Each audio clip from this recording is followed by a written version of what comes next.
All right, welcome back to the Maturity Project. I am your host, Chad Broshears, or Sir Chad Broshears for some, if you know, you know. And this episode is one that I've actually been getting some of the feedback from some of the people that have been following the channel now and taking some things out of it and wanting to see more come from it. So, relationships. You know, Dane Cook once said, relationships. It's funny, but at the same time, I mean, this is a subject that we are in pursuit of all the time. We're constantly pursuing this. Things that we really need to look into is exactly what the heck does any of this even mean? You know, we've got these interesting challenges that we have whenever it comes to relationships because everybody seems to be looking for somebody to fix them, somebody to make this work. Somebody who's going to, be the hero of the day for us. And challenges that we have with that is this, and it's pretty simple, is that Calvary ain't coming, you're it. So the fact about relationships is this, is that we develop in the ways that we do throughout our lives. We do it because of the experiences that we've had, the people that we've had previously had relationships with. We learned something from them. We learned how to deal with them. We learned how to deal with our own challenges. And then we come to conclusions about everything, whether it was developed in a feral world or in the wild, or you did it in a more controlled area, but yet still came to a conclusion when you had fewer life challenges or life examples or lessons that you've learned that you could use to help guide what you're learning. Because we just continue to develop. We're constantly in development. So if we want to be able to get past this, break through it, and be able to have something different, we need to get into how can you even grow here? How can you develop?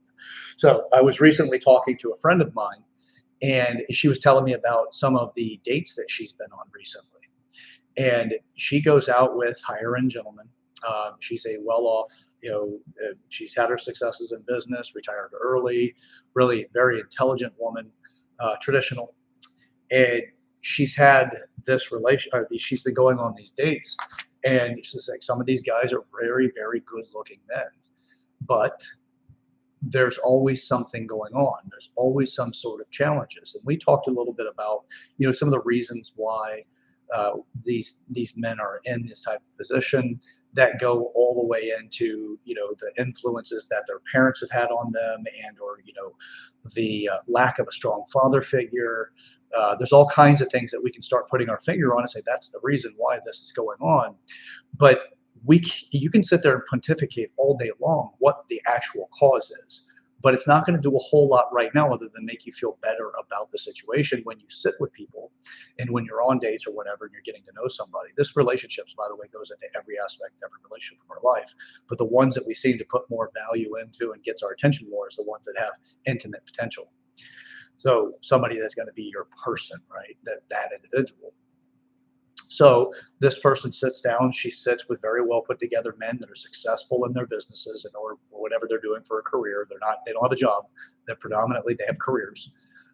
And they seem to be incredibly well put together, but her experience, because she'll let people talk to get to know them, ends up with, a very small amount of her talking and being the person getting to know her, and almost more like a therapy session, where the person is just putting everything out there because they finally feel like somebody gets them enough that they want to share it, or trying to gain some sort of access because of a complaint, right? And access is through complaints, things that covert narcissists use. That's the covert narcissist is one that they're always the damsel in distress, or they're always the person looking for help, that has something going on with them and people can come and help save them.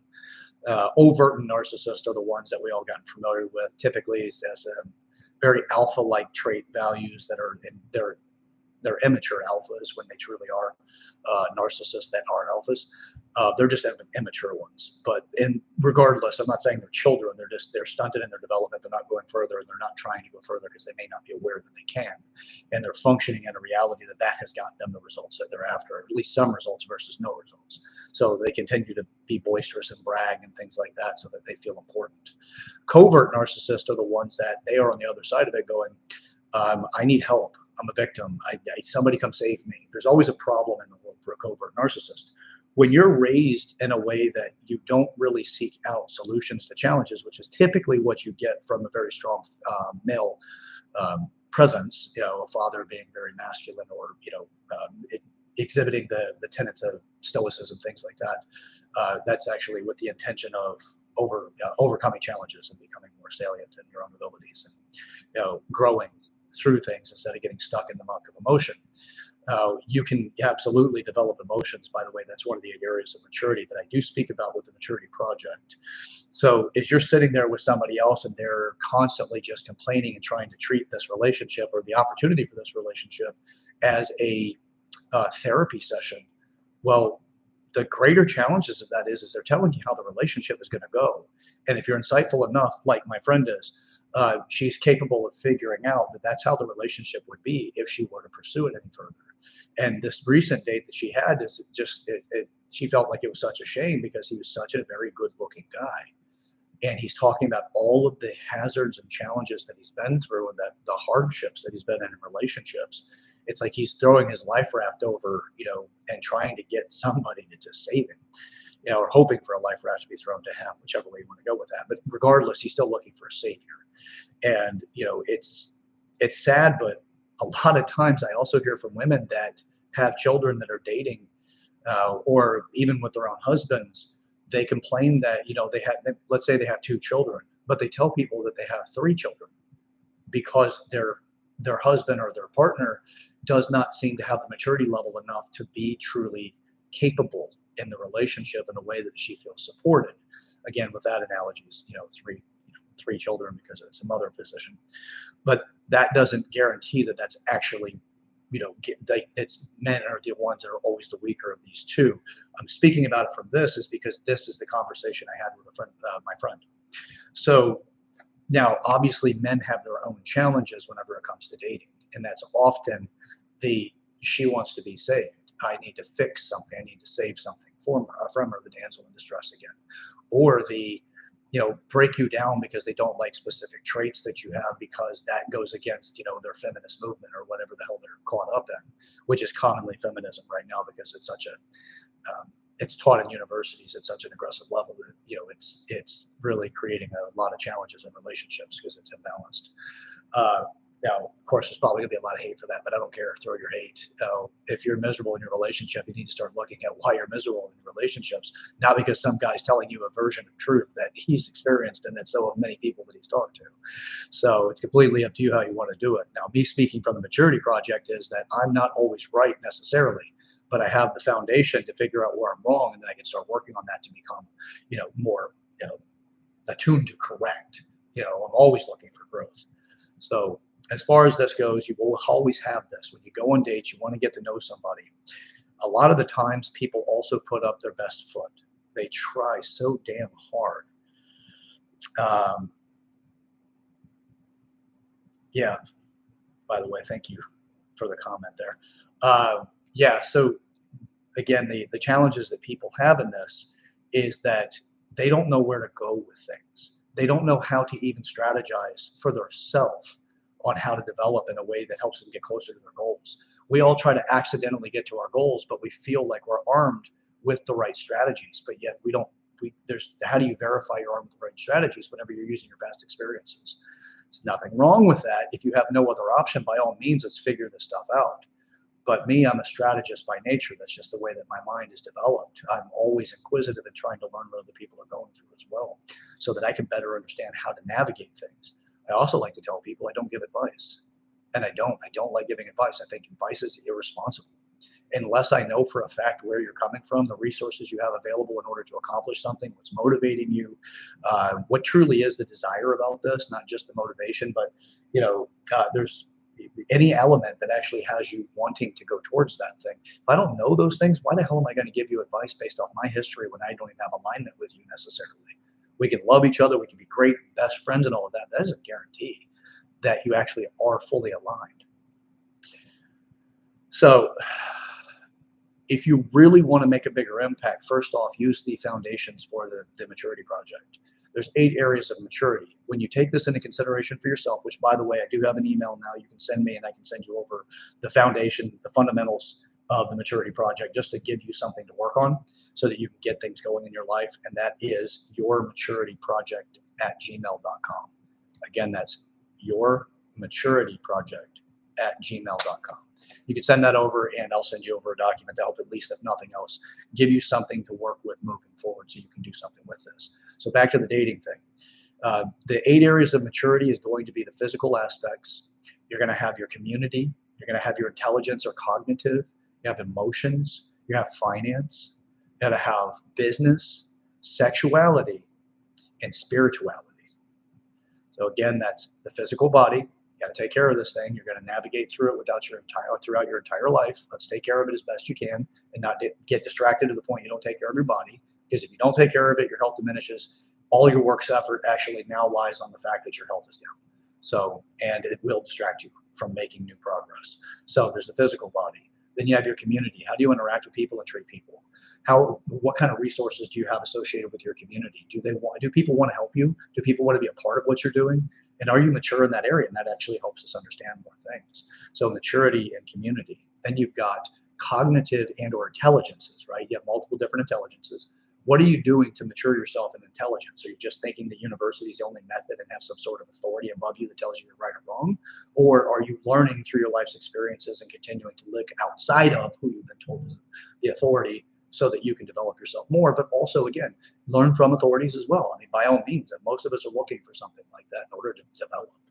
So emotions, most of us get this so fucking off base and so wrong because they don't know you can develop your emotions.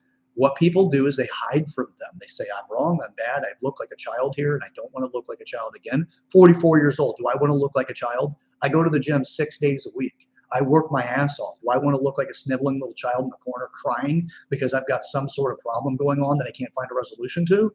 No, I'm going to hide that emotional thing, move away from it, go to the gym more, do whatever else makes me feel strong and makes me feel capable, and then I'm never going to address the emotions. Well, that's the standard. Most of us do that. Or I am an absolute wreck in life if I ever get into my emotional state, and I can't go there.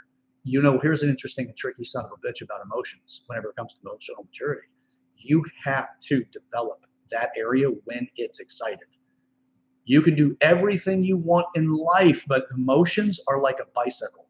The only way you're going to develop them is that you get on the fucking thing and you ride. And you fall, you scrape your knee, you get up, you do it again. You fall, you scrape your knee, you get up, and you do it again. You don't do it in a way that you're trying to avoid it from happening again, because you can't get on the bike if you're trying to avoid it from happening again.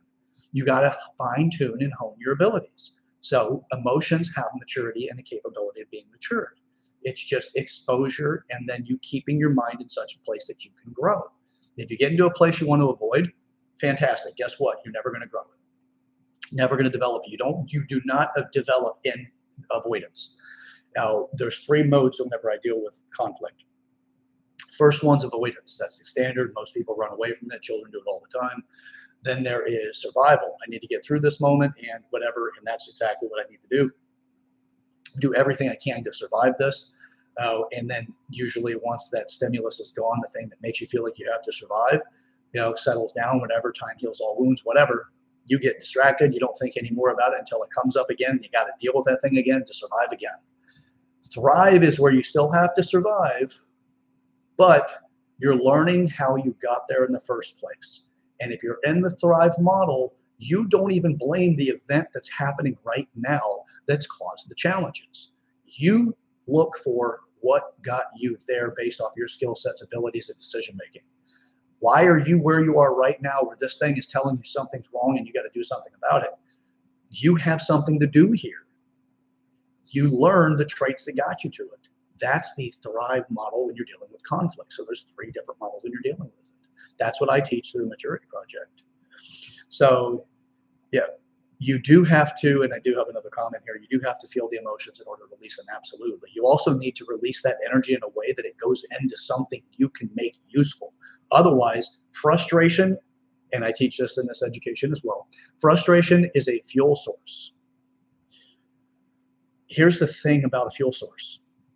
You have to use it. It either sits in a container, eventually it's going to combust, it'll burn you alive. You just get it all over you because you can't do nothing with it.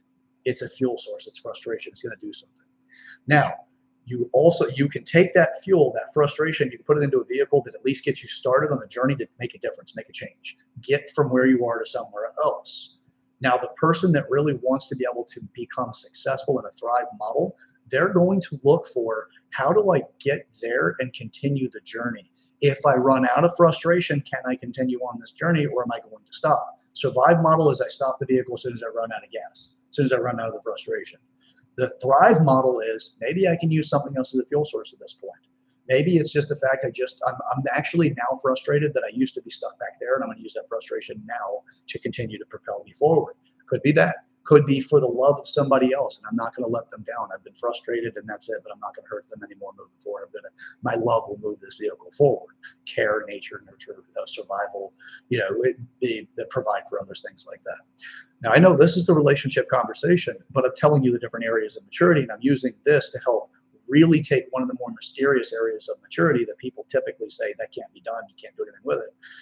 Emotions, you absolutely can. It's just giving you more of a reason why you should look at emotions differently, because most people try to hide behind them. Now we have finance, right? So it's the fourth area of maturity that I teach. Again, it doesn't have to be chronological. It doesn't need to be specific to this order. I just teach it in a way that at least comes up with categories and gives a rational mind something to work with. So, all right, so now you have finance. Well, we all have to spend our money somewhere. Where you spend your money, how you accumulate it, where you invest it, how much you make, and then that whole thing right there, that actually has a maturity value to it, and you can absolutely develop it.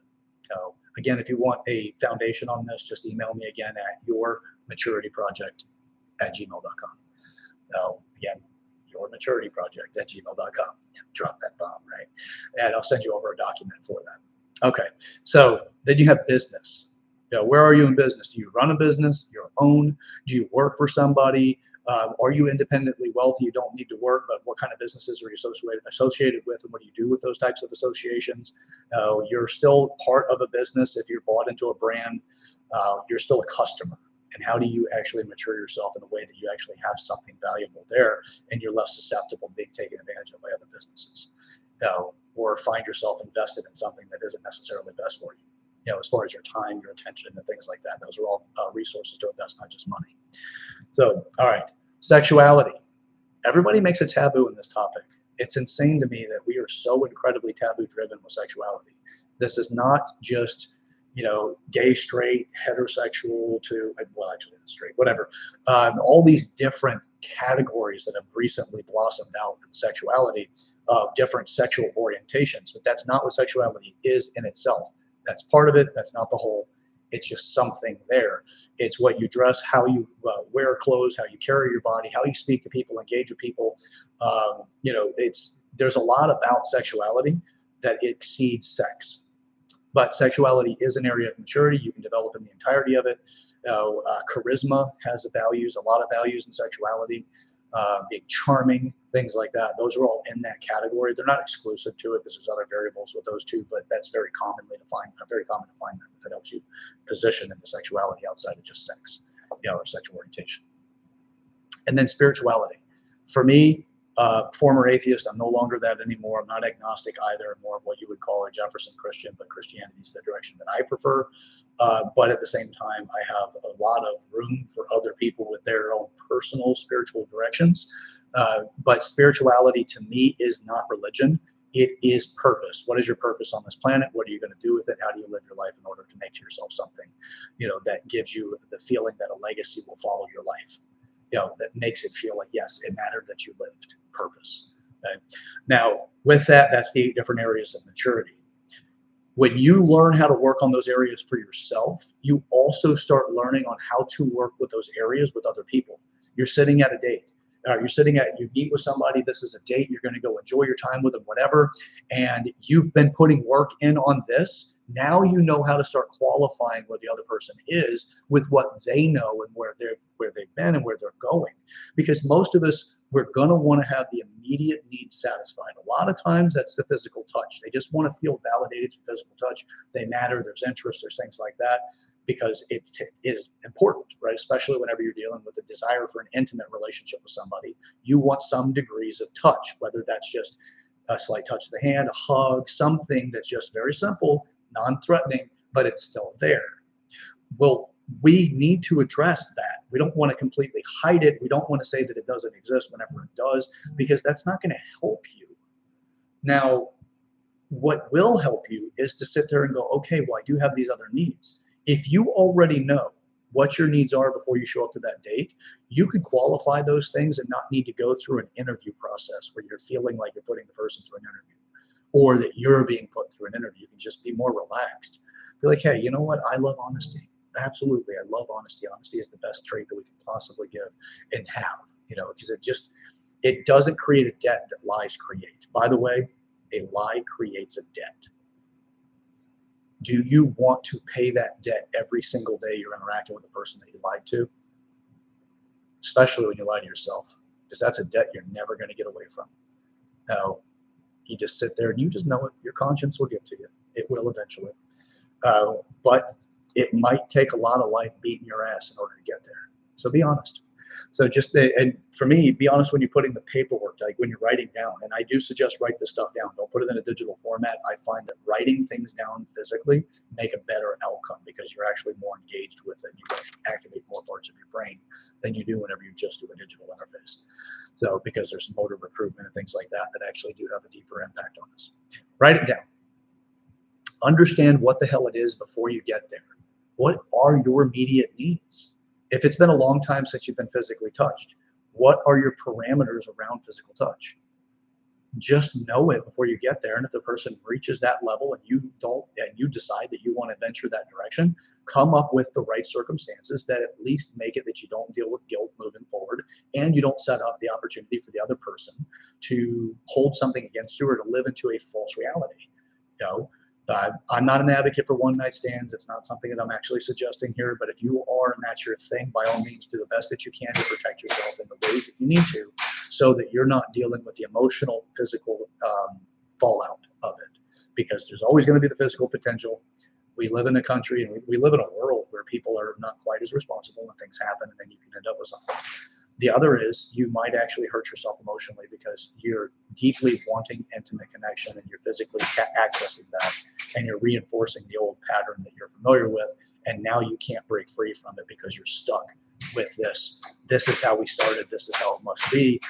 Then you kill off an opportunity before you actually made it into anything. There's a lot of things that you can do, but the more responsible you are from the very beginning, which is using honesty, you can go further with that. It gives you more opportunities that way. So write out the things that you want, and then you start going through that to just get stuff out of the way. For me, I like to put things out right in the beginning. I don't douse everybody with a fire hose, but I do make sure that they know that the hose is there. And I'm not making a euphemism about my penis. I'm not doing that. That's not what I'm talking about. I'm actually just talking about this fact that, hey, I'm going to be myself and I'm going to deliver who I am whenever I meet with people. And this is for any relationship. I'm going to deliver who I am whenever I meet with them. I'm not going to try to create a false reality so that I have something that is a debt that I need to live into, because that's what you do whenever you mislead somebody. Misleading is lying. And if you tell somebody you're somebody that you're not, you got to continue to live into that. And that's expensive, and it also is highly distracting, because when you're thinking about how you lied to somebody and you have to continue that lie, you can't think about anything else. You're actually a slave to that particular thing when that thing is required. Otherwise, you get found out, and you don't want to get found out. Otherwise, why'd you lie in the first place? So sometimes they're lighter and sometimes they're heavier. But anyway, let's not get into the minutia of what that actually means overall for the reasons why we lie. But just know that I do speak about be honest. It's more beneficial. You can go further with it. So have these things written out. Then let's talk about another one. This is a really good one too, because it is about what we're pursuing when you're after that intimate relationship. How do you define love? You really want to look at something that'll really throw you off. Define that word. If you have a partner in your life, have them define it without you contaminating it. Just ask them to define it, and that's it. Hey, by the way, Bob, can you tell me what the definition of love is for you? Yeah. No, I can't tell you my definition, dude. Hey, man, what is it for you? I don't give a damn. You can ask your buddies. You can ask your intimate partner. You can ask your previous partners. You can ask the people you're interested in. Define that word.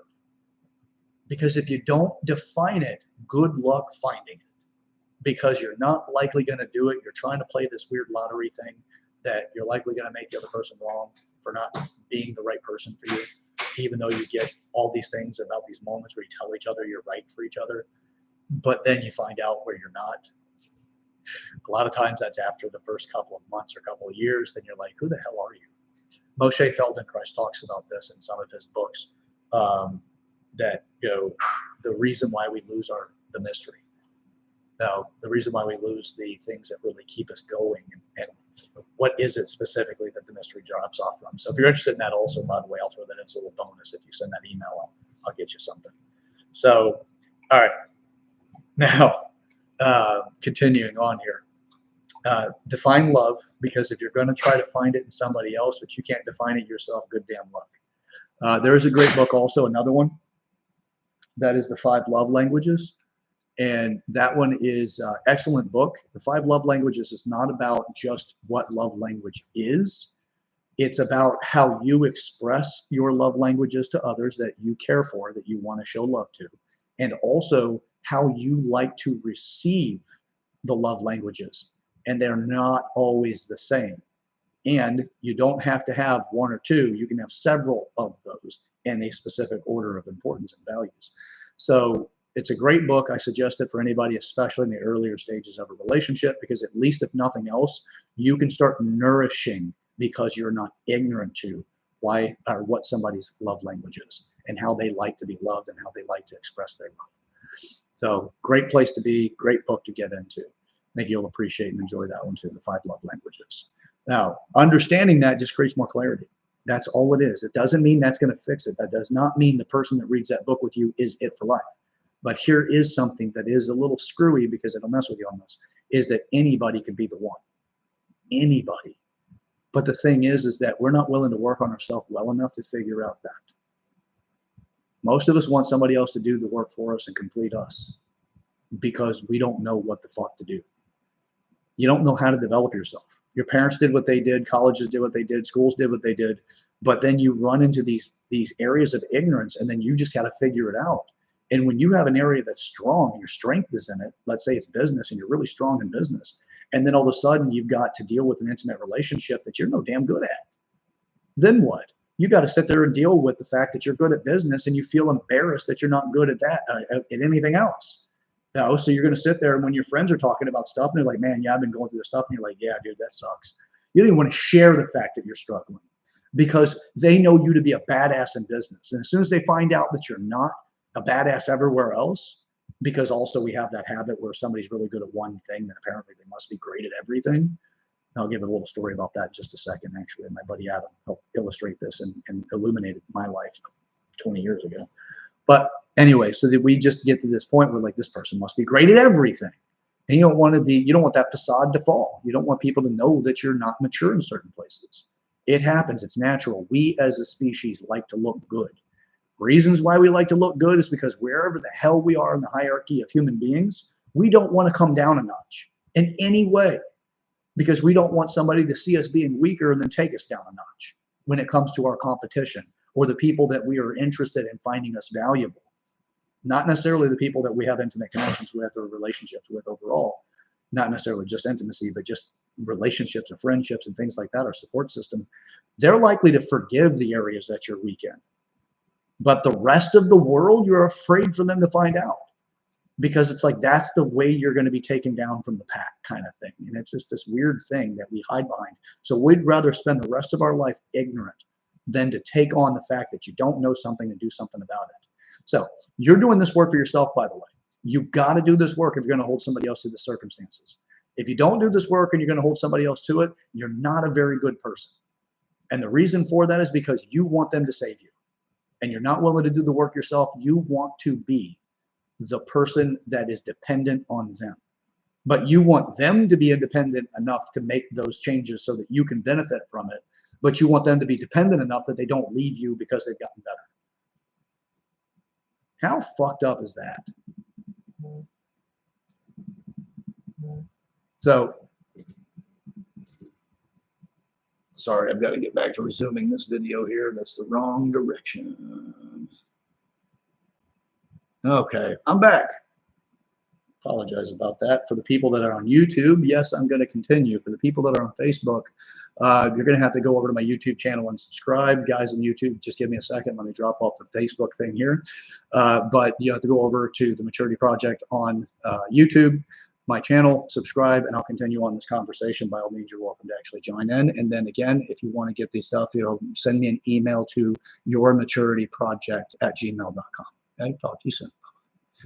All right, YouTube, still with you. Stay with me here. All right. So,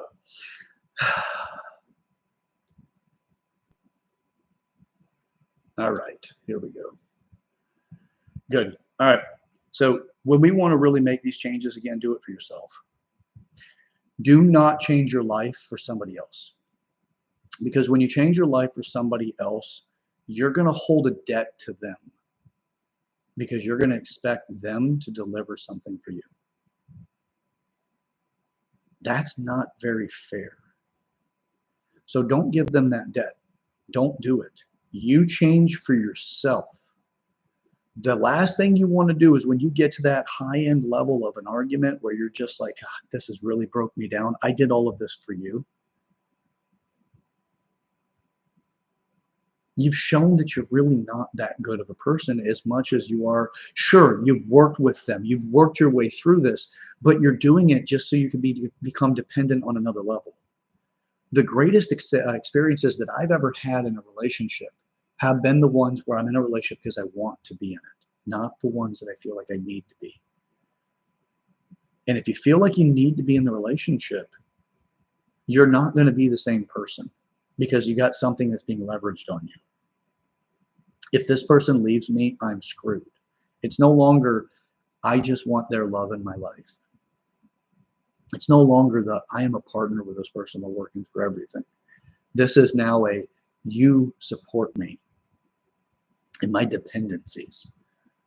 So it is an amazing thing when you can sit down and sit and talk with somebody that can talk to you at such a level that you can communicate and say, okay, well, if you're sitting down talking about balancing your budgets and you both can talk about it at the same level, you both have the same degree of input, but you do want to be able to continue to expand that instead of the working level that you're working at, which is the, I take care of the books, the other person takes care of the other stuff.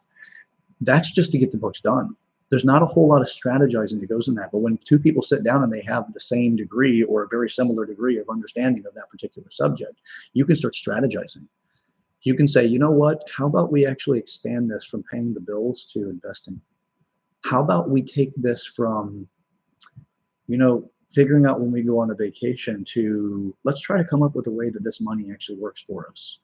Maybe we should try a business venture or support a company that is on a business venture and figure out how to actually join in with that. You can have those conversations when two people have that equal level of playing field. It's more likely whenever somebody else just has the duty and the other person doesn't have that aptitude that, hey, the bills are paid. And then you both just walk away from it going, okay, good. Neither one of those are bad, but I like the Thrive model. And I'm always out for the Thrive model. And I really do hope that you guys are after that same thing. So with that, when you really want to create an impactful and really significant experience when it comes to dating, understand the 8 different areas of maturity and how you do work on those for yourself, and how you're actually making an attempt to just have an incredibly fulfilled life. And then you can sit and you truly can gauge where somebody else is. This does not mean you eliminate them. You might be the one that inspires them to start looking at maturity in a different way as well. Maturity does not mean you don't have childlike fun. That is a bullshit idea. I have a lot of fun and I love being childish with the people that are in my life in such a way that I'm just playful, not childish, immature, and undeveloped. I actually have a lot more fun being playful where I'm developed. Because it's more freeing. It's not like I'm trying to get away from life by escapism. I'm actually just expressing myself in a very free way. That is incredibly fun. So don't let the idea of maturity be a thing that robs you of that. When you start understanding the stuff about yourself, you can go a long ways with it. So define love. Now, earlier I did say that, now that's just homework for you. Write it down, define love, and then we'll move on from here, because if you're going to want to find it, you need to define it. If you can't define it, now you're hoping to find it in the dark, blindfolded, with mittens on your hands, and you got to feel your way through it. You know, it's, why do that to yourself? I love asking that question. If I were going out on dates or whatever, I'd ask that question. What's love? Define it. Tell me what your version is. Don't tell them what yours is. I get that all the time. I don't like to tell people what my version, my definition of love is, because it sounds too good. People are like, that's mine too. I have yet to feel somebody say that. You know, everybody just says it when they've done all the work on their side and they finally find out what mine is. They're like, your answer's so much better. You know, and I'm like, no, it's your answer. If mine works for you, try it on, but you have to understand how it doesn't fit too. And maybe it does fit, but maybe it's just not descriptive enough for you. That's okay. Add descriptions. That's the thing about it. You're defining it so you can tell somebody else, this is what love is to me. You know, it's at this point in time in our life, man, nobody even knows what kind of relationships people are having, because we have so many different categories of relationships. There's polyamorous. There's the frickin' there's monogamy. There's non-ethical monogamy. There's so many different versions of relationships out there, but nobody is giving a shit about learning exactly what that is, because nobody's defining a damn thing. And if anything, we're going on these trails into, you know, hedonism to figure out what the hell love is. And I'm not downing that, by the way. But if you don't know what it is and you have a deep burning desire to figure out what the hell love is, there's a likelihood you're going to take a path in your life that at least gives you that sensation of acceptance enough or validation enough.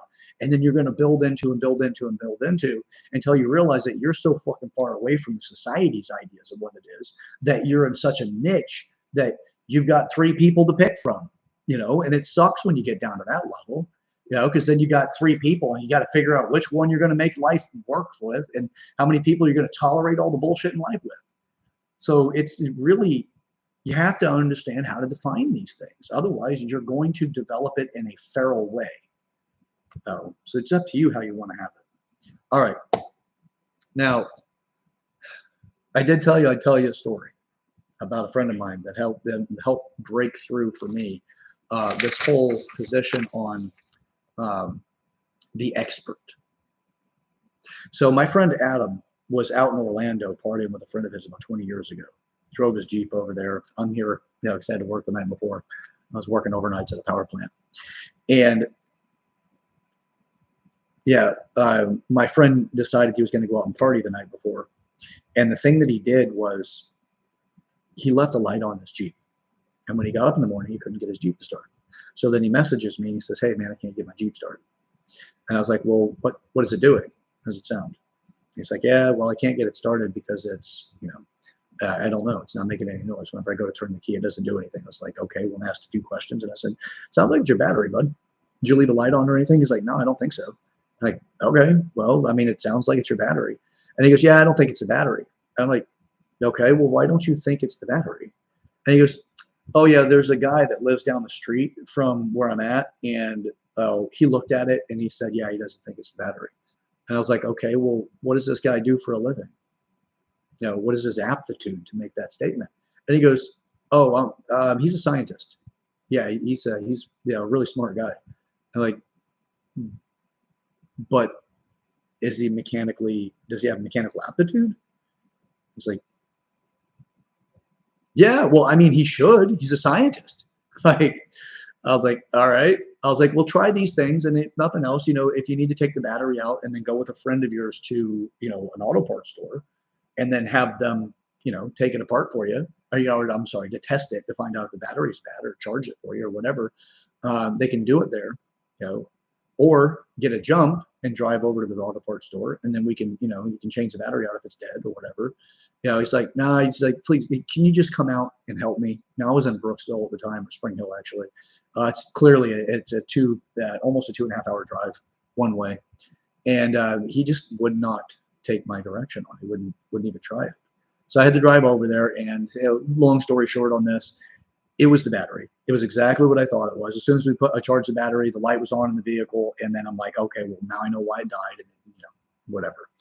So just because somebody's an expert in one place does not mean they're put together everywhere else. So for my friend that's sitting there at these dates, and she's sitting across from somebody who has got a great career, making great money, but yet they have so much the damaged goods part of things. That's because they got a lot of stuff they've been through, and it is going to be really hard and challenging to date if you don't have some clarity of yourself. And where are you in the areas of maturity if you want to really be able to break through a lot of this?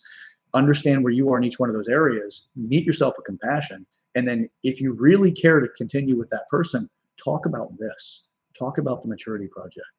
Talk about how you can start looking into and supporting them if you really want to make something of it, how you can support them in their own opportunities to grow. Why not? It's better than doing this and constantly waiting to prove somebody else is just not quality. Don't look for the person to fix you. Be the person. Don't look for the person that's going to be the one you want to love. Be the person that you want to love. Demonstrate it like Gandhi talked about. Be that person. Stop waiting for the fucking Calvary. It's not coming. And it never will. But your days are ticking by.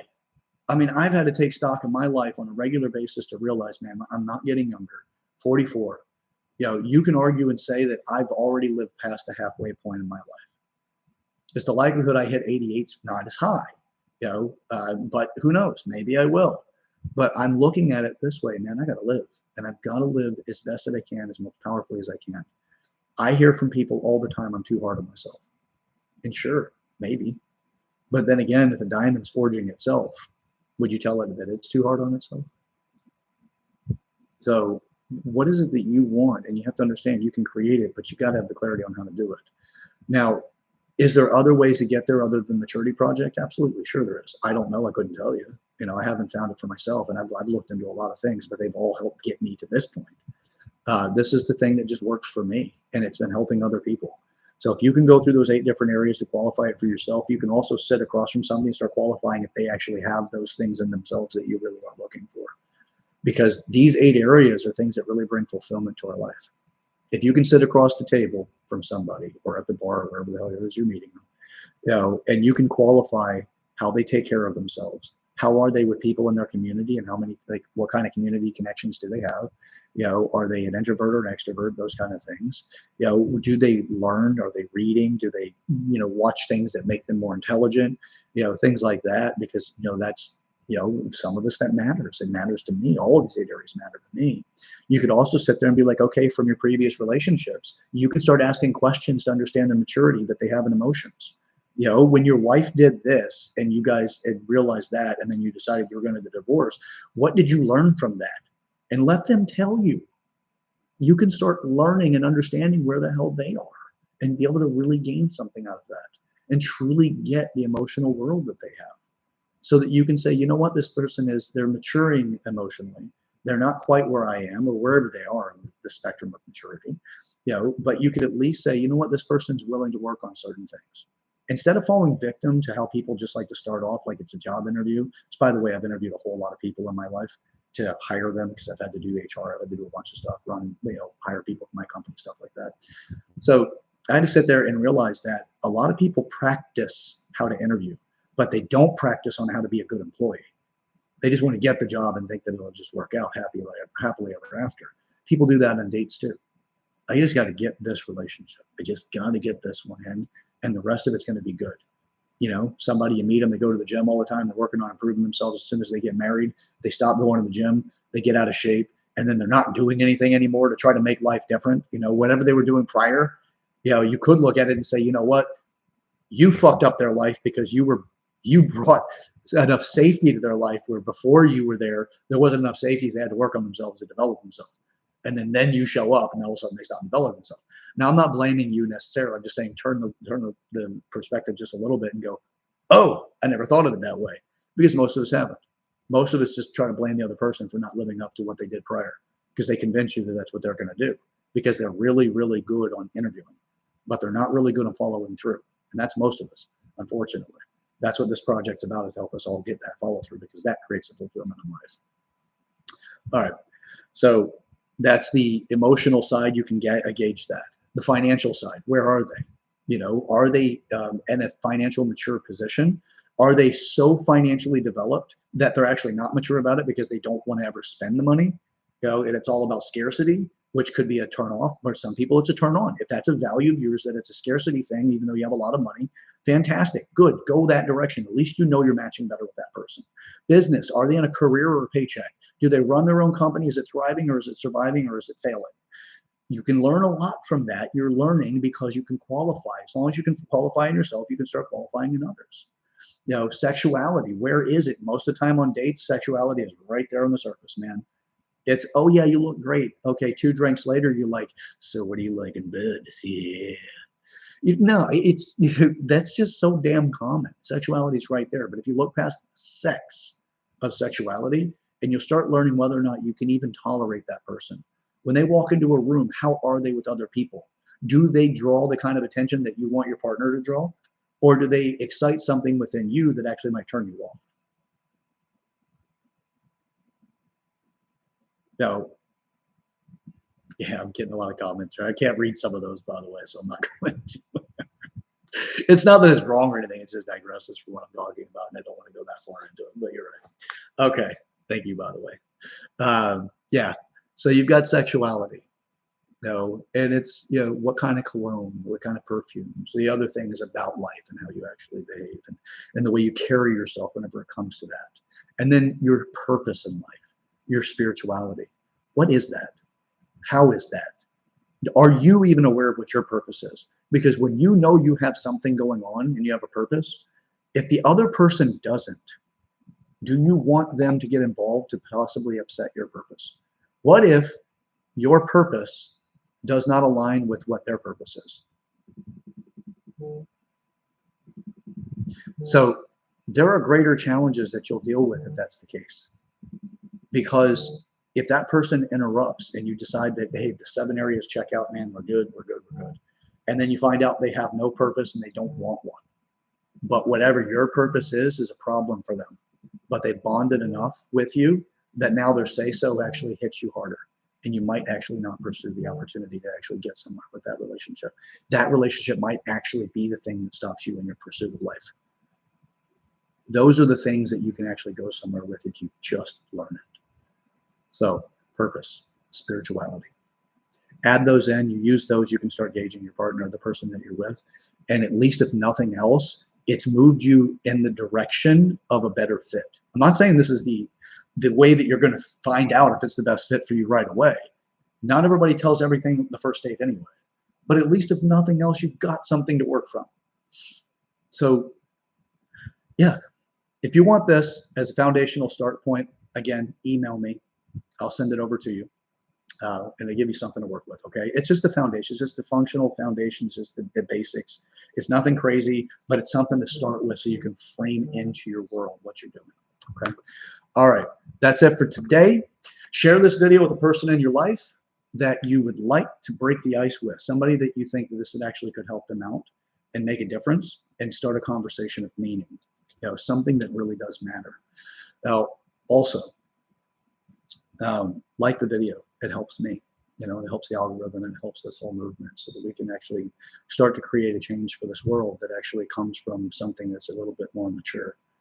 Not just because you're older, therefore you're mature. No, you're developed because you put the effort in. And if we can get other people to be encouraged to do this, where we're being encouraged to become more and more ignorant to things, this is the antidote to a lot of the challenges in life. So, all right. Now, it's life is calling for you. You know it, you feel it. You know, whenever you start to feel like some sort of purpose that shows up for you, you know, something that you really want to be motivated to do something and make a difference. That's the one that I'm going to suggest that you actually start looking into. But you got to develop yourself first, you know, because the path to hell is paved with good intentions. You know, make your bed, do the things that are necessary just to get your foundation solid. So that whenever you are called into that bigger job and that bigger journey in life, and that bigger, the more, the greater the things that you need to get into, when you get there, you're developed enough that you're ready. Versus you get there and you burn, you crash and you burn, and you get that negative emotional experience where you don't want to be a part of it again and do it again. So we need to work on this, because the path to hell is paved with good intentions. And right now our society seems to be building a superhighway to get there. We got to have more people interrupted. Otherwise,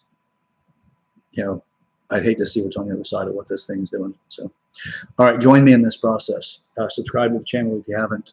Let's grow this thing. Okay. All right, until next time, I'm your host, Chad Everett Broshears, or search Chad Broshears to some. If you know, you know. This is a maturity project. Thank you for watching today. And again, I appreciate you. It takes something to step up. All right, until next time, we'll see you. Let's get to it.